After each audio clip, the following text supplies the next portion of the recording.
ప్రభు సన్నిధిలో మేమందరికీ నచ్చినప్పుడు ప్రభు తన కార్యములు జరిగించుకునే దేవుడుగా మన మధ్యలో ఉన్నాడు, మన మధ్యలో సంచరిస్తూ ఉంటున్నాడు. ఎల్లప్పుడూ మన మధ్యనే ఆయన ఉన్నాడు. వాక్యదారి మన మధ్యన సంచరిస్తూ ఉన్న దేవుడిని మరి ప్రత్యేకంగా మనం ఆయన గౌరవిస్తూ సన్మానిస్తూ ఉండాలి. అందుని బట్టి ప్రభు నామానికి వందనాలు చెల్లిస్తూ స్తుతిస్తూ ఉన్నాం.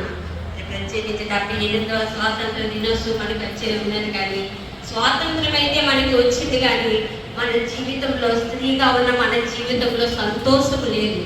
ఎందుకంటే భారతదేశంలో నశించిపోతున్న కోట్లాది ఆత్మలు, యవ్వన బిడ్డలు, యవ్వనరాలు అనేక మంది నశించిపోతున్నారు. అట్టి ఆత్మల కొరకు కేవలం మనం బాధకు కలిగి కన్నీరు మార్చి ప్రార్థించాలి. ఒక్క ఎస్తేరు ప్రార్థించింది దేశం కొరకు 3 దినాలు ఉపవాసము ఉండి ఒడిబడ్డాలు ధరించుకొని ప్రభు సన్నిధిలో స్తుతిస్తూ ప్రార్థన చేస్తూ రోదన చేస్తున్న అట్టి ఎస్తేరు వలె మనము కూడా మన దేశము కొరకు నశించాలంటే మనము గోనె పట్ట వేసుకొని